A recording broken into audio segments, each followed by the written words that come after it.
হ্যাঁ হ্যালো, হ্যাঁ আমি বলছি, অভিজিৎ বাবু বলছেন তো? কে বলছেন? আপনি অভিজিৎ বাবু বলছেন তো? হ্যাঁ, আপনি কে বলছেন? হ্যাঁ, সকালে কল করেছিলাম না স্যার, আমি ডিসকানেক্ট হয়ে গেল কলটা তখন। হ্যাঁ হ্যাঁ, কি ব্যাপারে ফোন করেছিলেন? আমি ফোন করেছিলাম স্যার, আমি কিছু নেতার বিরুদ্ধে কেস করেছিলাম। তো আপনি সকালে, হ্যাঁ সকালে আপনাকে জিজ্ঞেস করলাম এই ম্যাটারে। তারপরে বলছি অ্যাকচুয়ালি স্যার, আপনি সেই সব আমার সঙ্গে যে ঘটনা ঘটেছে সেটা রেপ কেসের, আমি মানে রেপ প্লাস হচ্ছে আমাকে মারধর করা হয়েছে, প্লাস আমার ফোন কেড়ে নিয়ে আমার ফোন রিসেট করে দেওয়া হয়েছিল সমস্ত প্রমাণ লোপাটের জন্য। আপনি কে ছিলেন? আপনি কি কোনো রাজনীতি করতেন? হ্যাঁ হ্যাঁ, আমি তো মহিলা মোর্চার আমি জেলা নেত্রী আছি বিজেপির। এখনো আছেন? হ্যাঁ এখনো আছি। আচ্ছা, কে করেছিল এটা? কি নাম? দেবকমল দাস, আনন্দ নায়ক, শঙ্কর জানা, সমরেশ ধারা, আর স্বরূপ ভৌমিক, বিশ্বজিৎ দত্ত, আরো রমা দত্ত সহ আরো কিছু জনের নাম। হ্যাঁ নাম, আরো অনেকের নাম আছে যারা পরে পরে হুমকি দিয়েছে এবং কাস্টডিতেও ছিল। তো আমায় কি করতে বলছেন? হ্যাঁ বলছি স্যার, আমি আপনাকে যে জন্য ফোন করেছি, আপনি তো ওদের সাথে মানে ওরা আপনার সাথেই ঘুরে বেড়াচ্ছে। আমি কিভাবে ন্যায় বিচার আমার সাথে ঘুরে বেড়াচ্ছে? মানে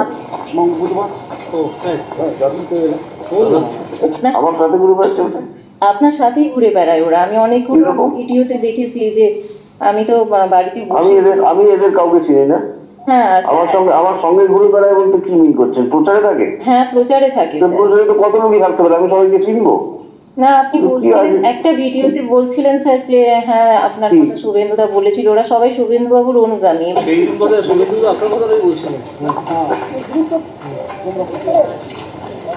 এবং খুব কাছের। এবং এটাও হয়েছে স্যার, শুভেন্দু বাবু আমাকে মুখ ঢাকা দেওয়ার জন্য আমাকে কেস তুলে নেওয়ার জন্য লোক পাঠিয়েছিল।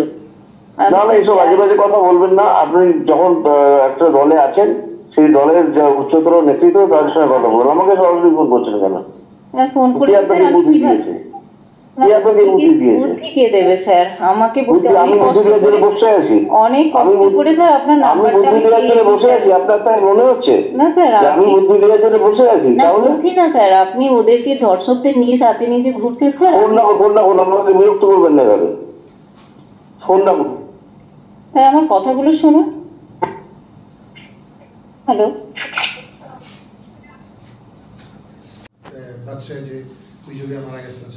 না তারা তো, আমি তো বারবার বলি যে দুর্গাপুজো আসছে কি করে বুঝবেন? যখন বীরেন্দ্রকৃষ্ণ ভদ্রের কণ্ঠে মহিষাসুর মর্দিনী শুনতে পাবেন রেডিওতে, যখন দেখবেন মাঠের ধারে কাশফুল ফুটেছে, এগুলো হচ্ছে সিগন্যাল দুর্গাপুজো আসছে। আর ভোট আসছে কি করে বুঝবেন? যখন দেখবেন সিবিআই ইডি আর এনআরসি আসছে, এই সিবিআই ইডি আর ইনকাম ট্যাক্স আসছে, এনআইএ আসছে, তখন বুঝতে পারবেন যে ভোট আসছে। এগুলো হচ্ছে ভোট আসার সিগন্যাল। তো ভোট দুয়ারে, সিবিআইও দুয়ারে। বিজেপি নিজে আসার আগে তার পোষা কুকুরদের পাঠায়, তো তার পোষা কুকুরে এসছে মালিকের ওই ঘেউ ঘেউ করতে। আসুক।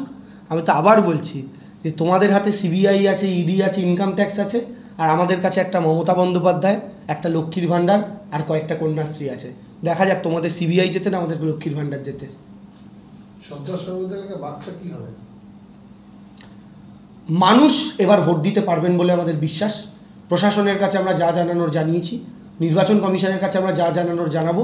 আর বাচ্চায় যদি মানুষ এবার ভোট দিতে না পারেন, তার দায় সম্পূর্ণ থাকবে কেন্দ্রের নির্বাচন কমিশনের। আর বাংলার সংবাদ মাধ্যমের কাছে আমার অনুরোধ, আপনারা গোটা রাজ্যের ঘটনা যে কোনো জায়গায় ঘটলে দেখান, কিন্তু বাচ্চার মতো একটা জায়গা যে প্রায় কাশ্মীরের একটা দ্বিতীয় অংশ হয়ে রয়েছে, পূর্ব মেদিনীপুরের মতো একটা জেলাতে, ময়নার মতো একটা বিধানসভায়, পঞ্চায়েত নির্বাচনে সেখানে সকাল 7টায় ভোট শেষ হয়ে গেছিলো, অভিযোগের তীর বিজেপির দিকে।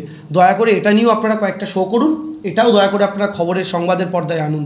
কারণ আপনারা পূর্ব মেদিনীপুরের অদূরে একটা জেলা, তার একটা বিধানসভার একটা প্রত্যন্ত অঞ্চল, সেটা বলে আপনারা এই খবর এড়িয়ে যাবেন, এটা হতে পারে না। বিজেপির সন্ত্রাসের চেহারাটা কিন্তু আপনাদের প্রত্যেক সংবাদ মাধ্যমে দেখানো উচিত।